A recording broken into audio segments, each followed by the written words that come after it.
Bonjour à tous, comment ça va? Je suis le pasteur Antonio Junior et je suis très heureux d'entrer chez vous sur votre lieu de travail et de pouvoir vous apporter une parole d'espérance, un message d'encouragement et aussi prier pour vous.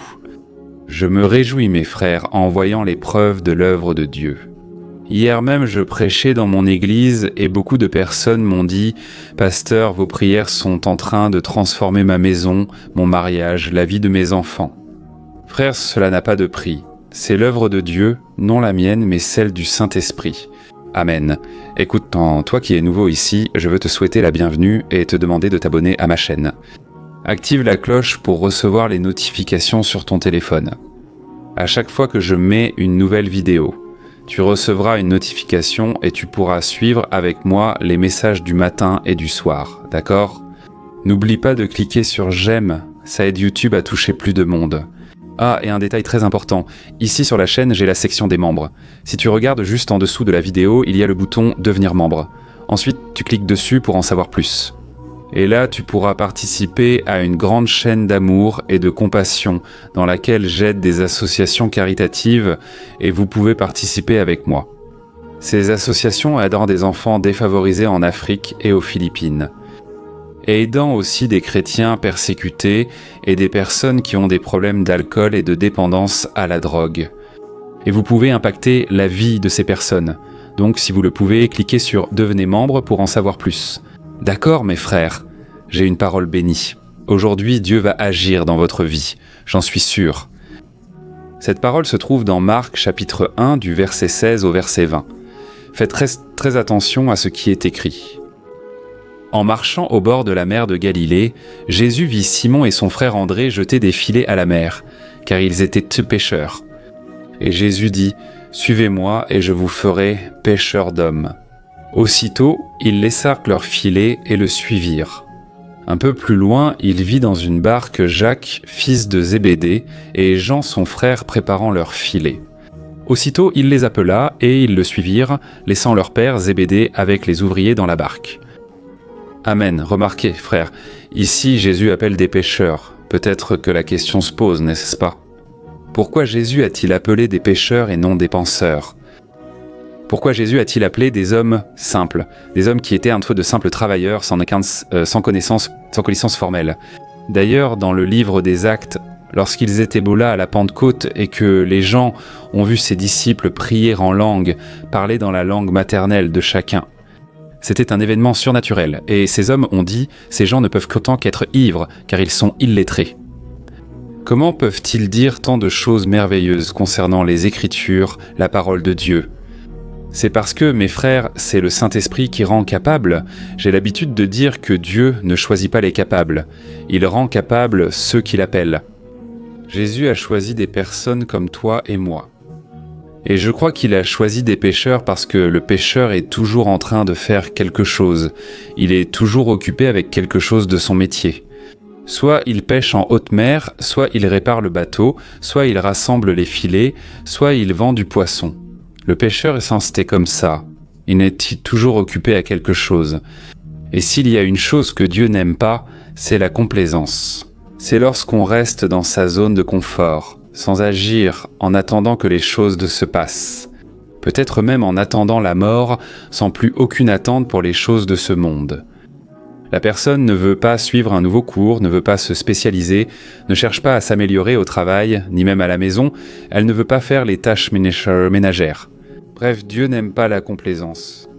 Et c'est pour cela que Dieu nous appelle toujours à sortir de cette zone de confort, qui est un endroit où l'on se sent bien, n'est-ce pas?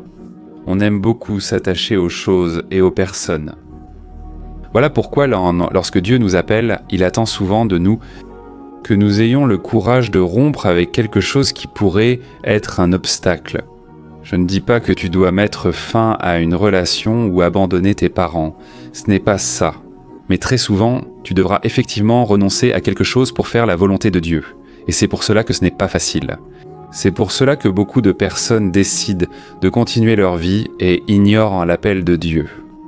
Mais mes frères, si chacun de nous savait à quel point il est précieux d'obéir au Seigneur, il n'y réfléchirait pas à deux fois. Et c'est exactement ce qui s'est passé. Lorsque Jésus a appelé ces hommes, ils ont obéi immédiatement.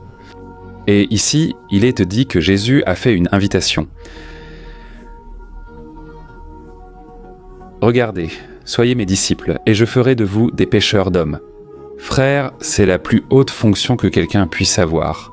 C'est bien mieux que tout ce que nous pouvons imaginer. Je me rappelle qu'un jour, on a demandé à Billy Graham, le plus grand évangéliste de notre époque, et ils lui ont dit « Écoutez, pourquoi ne vous présentez-vous pas à la présidence des États-Unis » Et il a répondu ceci « Quand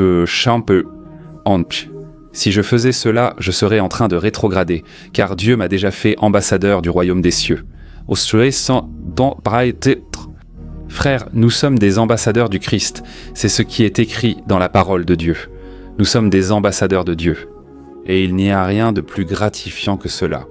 Pouvoir amener les gens à se réconcilier avec Dieu. En prêchant l'Évangile, nous semons la parole du Seigneur. Et nous pouvons, en effet, pêcher des personnes pour le royaume de Dieu. Amen, c'est mon plus beau cadeau et je sais que vous partagez ce désir. Ainsi où que vous soyez, vous pouvez aussi pêcher des personnes pour le royaume de Dieu. Amen. Et surtout à travers votre bon témoignage, à travers votre marche avec Jésus. Les gens nous regardent, ils observent nos attitudes. Et alors Dieu peut utiliser pour transformer, guérir, restaurer et accomplir une grande œuvre, au nom de Jésus. Amen. Frères, nous voyons ici que Jésus a appelé ses disciples et il a vraiment accompli cela dans leur vie. Ce qu'il a dit, c'est réalisé. Même si les disciples pensaient qu'on n'était pas capable, rien que le fait d'être suivre Jésus leur a permis d'être transformés par lui à chaque expérience. Et très souvent, on pense qu'on est déjà trop vieux, n'est-ce pas ? Je sais que je parle ici à un groupe de personnes qui parfois pensent « Ah, mais j'ai déjà dépassé mes 18 ans, je n'ai plus 20 ans. » J'ai eu l'occasion autrefois, aujourd'hui je ne vais même plus à l'église. Comment pourrais-je être un disciple de Jésus ? Mais frères, nous devons nous rappeler que lorsque Dieu a appelé Abraham, il avait 75 ans. Et c'est alors que Dieu lui a dit « Abraham, quitte ton pays, ta parenté, et va vers le pays que je te montrerai. » Frères, si nous prenons le temps d'y réfléchir, Dieu ne se soucie pas de l'âge. Dieu veut connaître notre foi, notre engagement. Je me souviens que lorsque Dieu m'a appelé au ministère, lorsque Dieu m'a appelé à être pasteur, c'était un appel de sa part. Je n'ai pas cherché cela, Dieu avait déjà ce plan pour ma vie, et je suis simplement le chemin auquel il m'a appelé. Je me souviens que j'ai réuni mon père, ma mère et ma sœur et que je leur ai parlé de mon appel. J'ai évoqué l'œuvre que Dieu accomplissait déjà en moi. Et j'étais prêt à recevoir d'eux un non ou un oui, mais j'étais prêt à faire la volonté de Dieu, quoi qu'il en coûte. Et pour la gloire de Dieu, mes parents ont immédiatement dit « Boasranx, mon fils, nous voyons cela clairement en toi. Tu as un appel de Dieu, alors va accomplir ce que Dieu t'a appelé à faire. Et j'étais tellement heureux, frère, parce que je suis parti avec la bénédiction de mes parents. Je sais que, bien souvent, ta propre famille ne croit peut-être pas en toi. Au lieu de recevoir du soutien, les gens essaient tout simplement de t'éloigner du chemin de Dieu.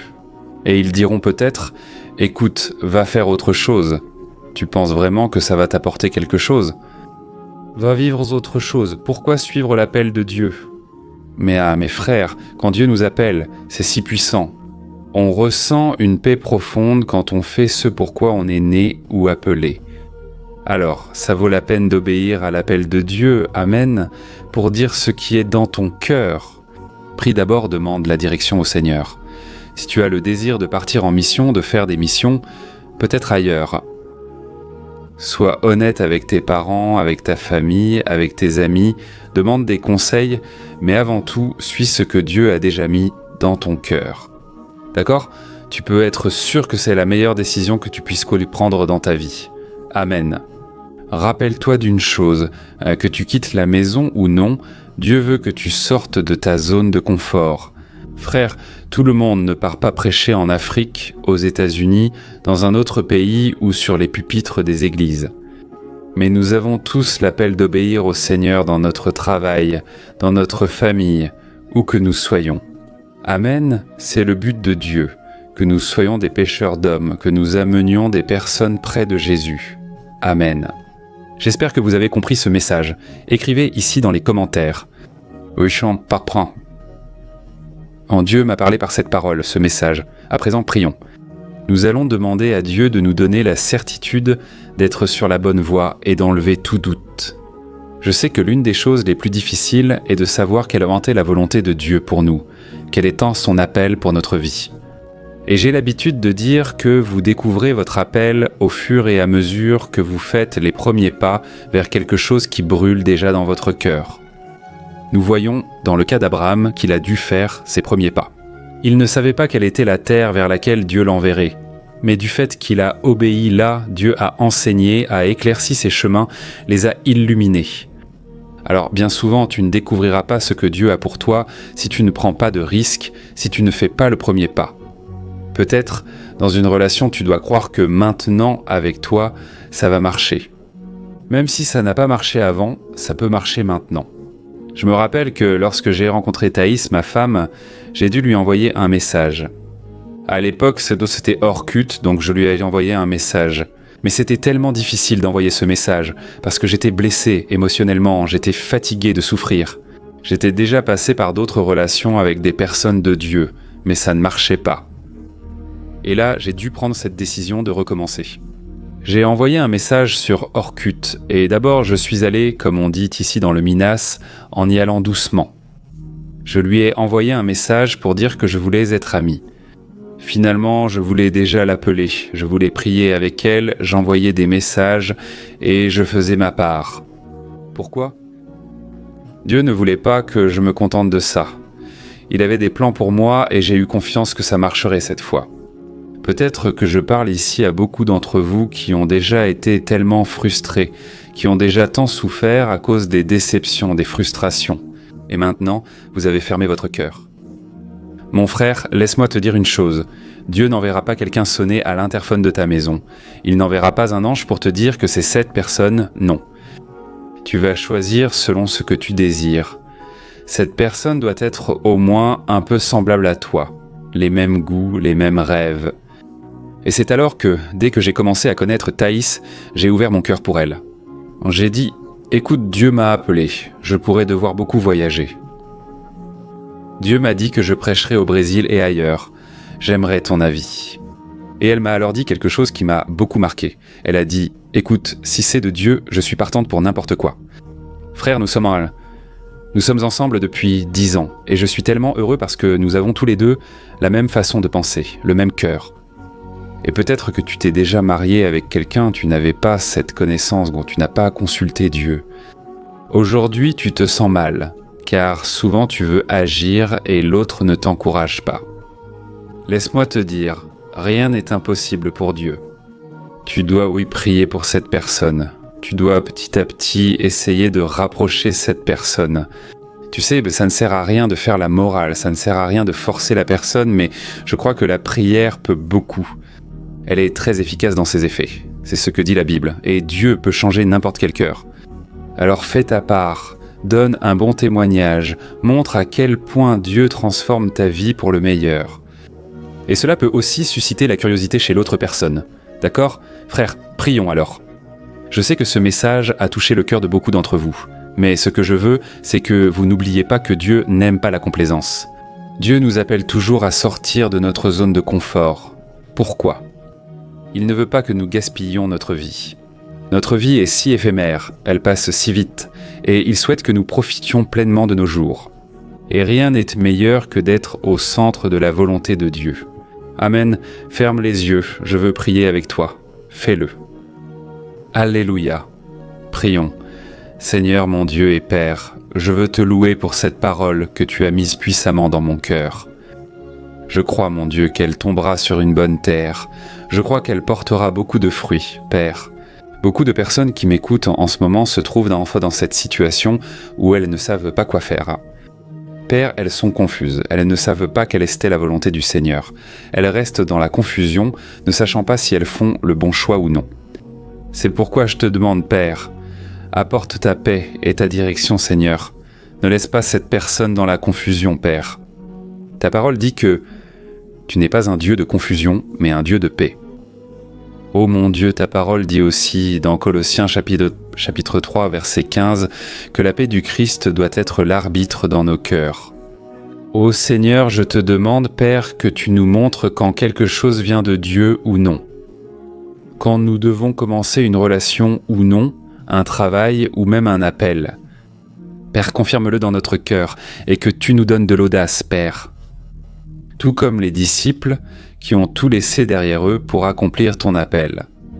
Père, enlève de nous la peur, l'inquiétude de ce que les gens vont penser. Que le Seigneur nous donne de l'audace, car ta parole dit que tu ne nous as pas donné un esprit de lâcheté, mais de puissance, d'amour et de modération. Au nom de Jésus, mon Père, je te demande que tu nous donnes ce courage, cette audace, et que les gens voient de Père, que nous sommes confiants, marchant sur le bon chemin, et que tu puisses de sauver notre maison, notre famille, qu'ils décident aussi de marcher avec toi, Père. Que nous ne parcourions pas ce chemin seuls, mais que tu touches le cœur du conjoint, des enfants, des parents. Ô Seigneur, nous voulons répondre à ton appel, et je sais que beaucoup ont été touchés par ce message. Ô Jésus, ne nous laisse pas rester dans notre zone de confort, ne nous laisse pas gaspiller notre vie.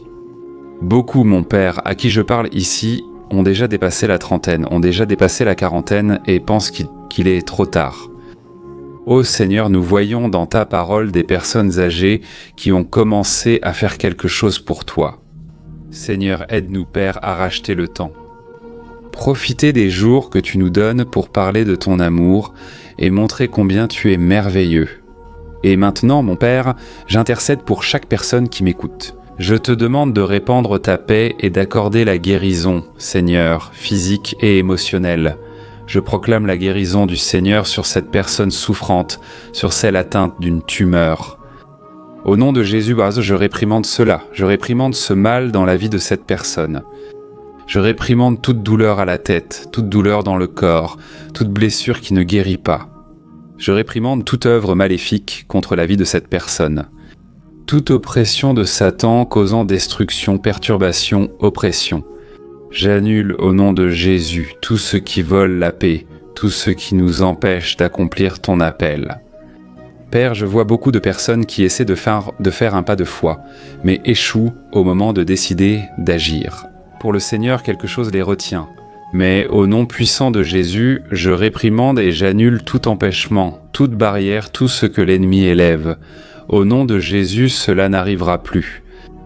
Seigneur, donne de l'audace, Père, donne de l'audace, afin que cette personne ne regarde même pas en arrière, mais qu'elle regarde seulement vers l'auteur et le consommateur de sa foi, Jésus-Christ. C'est en son nom que je prie et que je te remercie. Amen. Gloire à Dieu. Alléluia.